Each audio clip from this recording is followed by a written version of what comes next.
It was a warm July evening in the quiet waterfront city of Kingston. Families were walking along the lake. Joggers passed by with headphones in.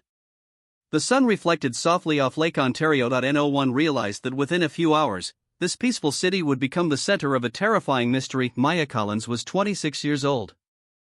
A graduate criminology student at Queen's University, she had always been fascinated by criminal psychology. Friends described her as disciplined, intelligent, and driven. Ironically, Maya often spoke about how criminals make small mistakes that eventually expose them. In the summer of 2011, she returned home to Kingston for a short break before beginning her final research project. She planned to spend more time with family, go running along the waterfront, and mentally recharge. On July 18, around 6:30 p.m., Maya laced up her running shoes. "I'll be back in about an hour," she told her sister casually. It was the last time her family heard her voice. About 40 minutes into her run, dark clouds began forming over Lake Ontario.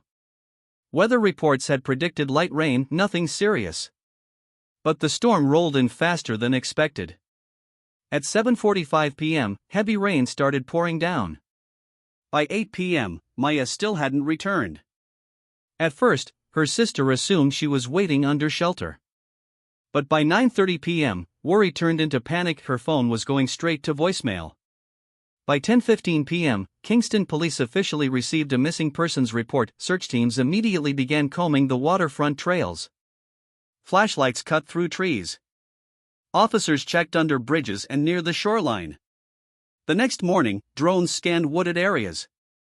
K9 units followed scent trails that led disturbingly close to the water and then vanished. Within 48 hours, the entire city was involved. Volunteers lined up to help. Local news stations broadcast Maya's smiling graduation photo. Social media campaigns spread rapidly. But then, something changed. 3 women contacted police with eerily similar stories. Each described a tall man who approached them along the same waterfront trail during the week Maya disappeared. He would start friendly. Casual conversation. A polite smile. Then suddenly, his tone would shift.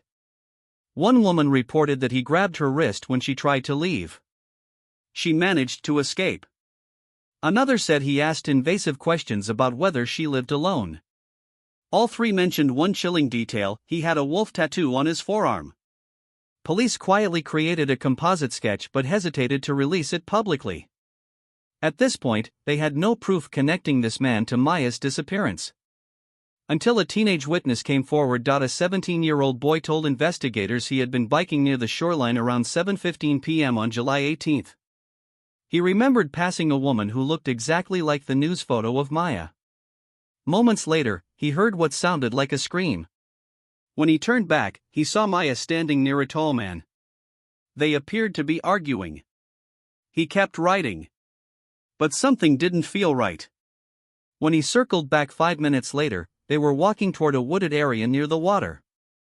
Then they were gone. 2 days later, search divers found Maya's running shoe partially submerged near a rocky section of the lake. It wasn't proof of murder, but it was enough to intensify the search. 4 days later, a tragic discovery confirmed everyone's worst fears. Maya's body was recovered in shallow water, concealed between rocks and tree branches. The medical examiner ruled it a homicide by drowning. Don't forget to like and subscribe the Hidden Cases files, like, comments and share with the friends. There were signs of a struggle. Kingston was no longer searching for a missing woman. They were hunting a killer. Despite hundreds of tips and over 2,000 interviews, the investigation stalled. The wolf tattoo lead produced dozens of suspects, none matched conclusively. Months passed. Fear gripped the city. Women stopped jogging alone. Community patrol groups formed along the waterfront.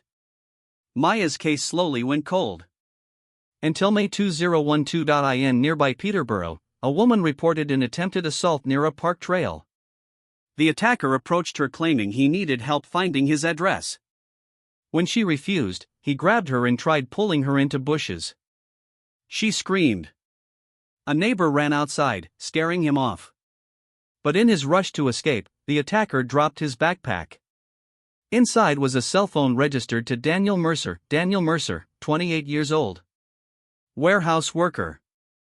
Recently moved from Kingston. When Peterborough police ran his name through the database, something stood out. His name had appeared once before in Maya Collins' file. A tipster had anonymously suggested him early in the investigation. At the time, his landlord claimed he was home the afternoon Maya disappeared. He was cleared.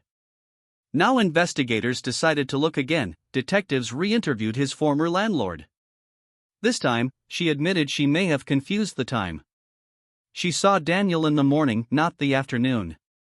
That changed everything. Police mapped out the cycling route from his former residence to the waterfront trail. It was possible. Very possible. During questioning, Daniel denied ever being near the waterfront that evening. He even rolled up his sleeves, showing no visible tattoo. But investigators tracked down his ex-girlfriend. She revealed something critical. Daniel frequently used temporary wolf tattoos. He wore them often. Especially during that summer. That single detail aligned perfectly with multiple witness statements. Under intense questioning, Daniel's story shifted.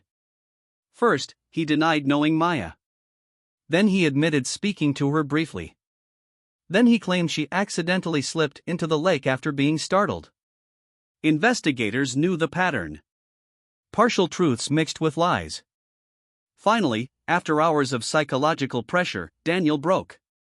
He admitted approaching Maya. He admitted grabbing her after she rejected him. He admitted dragging her toward the water. And he admitted holding her underwater.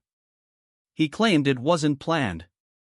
But the evidence suggested otherwise. In 2014, Daniel Mercer pleaded guilty to second-degree murder. He received a life sentence with no parole eligibility for 15 years. During sentencing, Maya's father addressed the courtroom. "You stole our daughter's future. But you will never erase who she was." Today, Daniel remains incarcerated. Parole attempts have been denied. Psychological experts describe him as manipulative and highly likely to reoffend. Maya's death left permanent scars on Kingston. New lighting systems were installed along waterfront trails.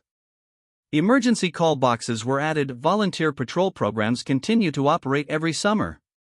Her family established a criminology scholarship in her name at Queen's University. The girl who dreamed of studying criminal behavior became a case study herself. Sometimes evil doesn't hide in dark alleyways. Sometimes it smiles politely, starts a conversation, and waits for the right moment. Maya Collins trusted a stranger for just a few seconds. That was all it took. If this case tells us anything, it's this. Stay aware. Trust your instincts. And never ignore the feeling that something isn't right. Because sometimes, survival depends on it.